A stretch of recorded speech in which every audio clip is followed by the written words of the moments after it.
5e journée de Ligue 1, le fameux ticket Ligue 1 du FC Copain revient.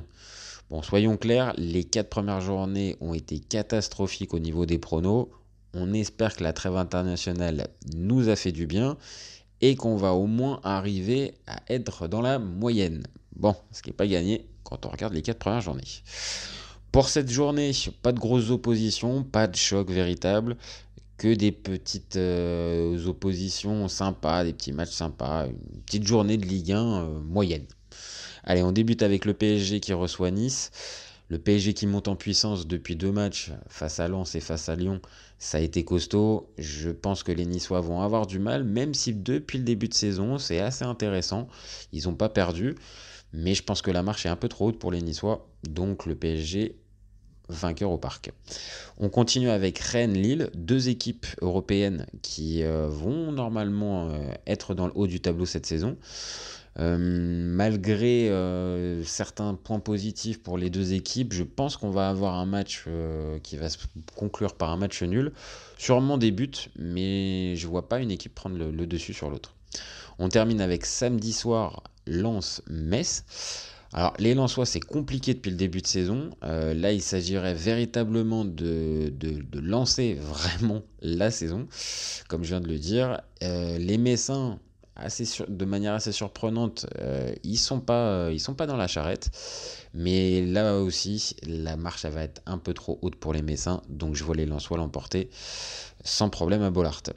On continue avec le premier match du dimanche, Lorient-Monaco.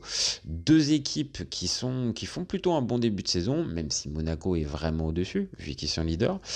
Mais je pense que Monaco va galérer du côté du Moustoir. Et ça ne serait pas étonnant qu'on retrouve les Lorientais qui accrochent Monaco. Donc je vois bien un match nul. On continue avec le multiplex de 15h, Strasbourg qui reçoit Montpellier. Strasbourg à domicile, c'est sacrément costaud. Ils ont que des résultats positifs. Montpellier à l'extérieur, il y a une belle victoire 4-1, mais c'est un peu irrégulier. Ça sort d'une défaite 1-0 à Lille. Donc je pense que les Strasbourgeois devraient normalement l'emporter, mais j'ai un petit faible pour Montpellier qui me fait dire le match nul. Et ouais, j'ai mis un petit peu de suspense. On continue avec Clermont-Nantes. Clermont, je vais être clair, sans faire de mauvais jeu de mots là aussi, je pense que ça va descendre en fin de saison. Ça me paraît assez faible, même s'il y a des ressources mentales, comme l'a montré le match nul obtenu contre Toulouse dimanche dernier, dimanche il y a 2 semaines. Je pense que les Nantais, même si eux aussi je les vois assez faibles cette saison, vont avoir les ressources pour s'imposer, donc je mise sur les Nantais. Dernier match du multiplex, Reims-Brest. 2 belles équipes là aussi qui font un bon début de saison.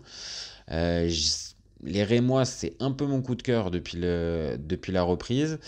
Les Brestois à l'extérieur, c'est un peu plus compliqué qu'à domicile. Donc j'aurais tendance à miser les Rémois pour se rapprocher du trio de tête.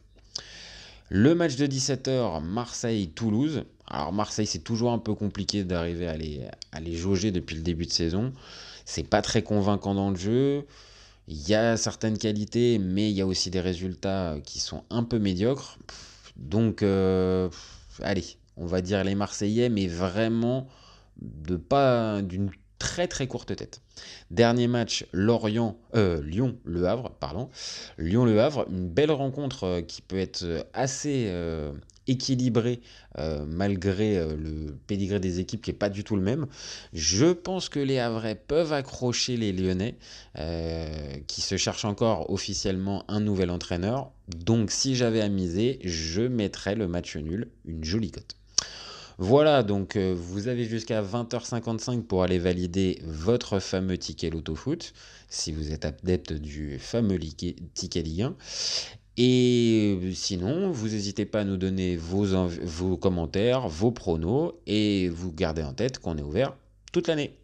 Ciao les copains. Cet été, il y avait encore des mecs pour dire que Mourinho, c'était l'entraîneur parfait pour le PSG. Pour moi, Giroud est un meilleur neuf que Benzema. J'ai pas peur de dire que Bouna Sarr, à son prime, il avait 4 cafous dans chaque orteil. Marquinhos, capitaine du PSG? Non mais arrête, il a le charisme d'une nuit. Avec un joueur comme Nainggolan, la Belgique sortait la France en 2018. Le débat qui est le meilleur entre Messi et Maradona, alors qu'on sait tous que le meilleur 10 argentin c'est Riquelme. Mais il faut arrêter avec Payet, c'est un grand joueur. Raphaël Leao du Milan AC est une immense fraude. Entre un choc de Ligue 1 Il y a un choc de MLS, je regarde la MLS. Guardiola, meilleur coach de l'histoire, c'est même pas le meilleur coach de l'histoire du Barça. De Laurenti pense que le mec, il dépense 1 euro, il meurt. Merci pour les travaux, Kylian. Maintenant, tu peux aller au Real. Totti, pour moi, c'est un meilleur joueur qu'Alessandro Del Piero. Entre Lizarazu et Candela, je prends Candela. Elle a dit Diouf.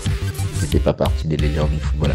Si t'enlèves le championnat anglais, allemand, espagnol, italien, portugais, lituanien, la Ligue 1 c'est le meilleur championnat européen.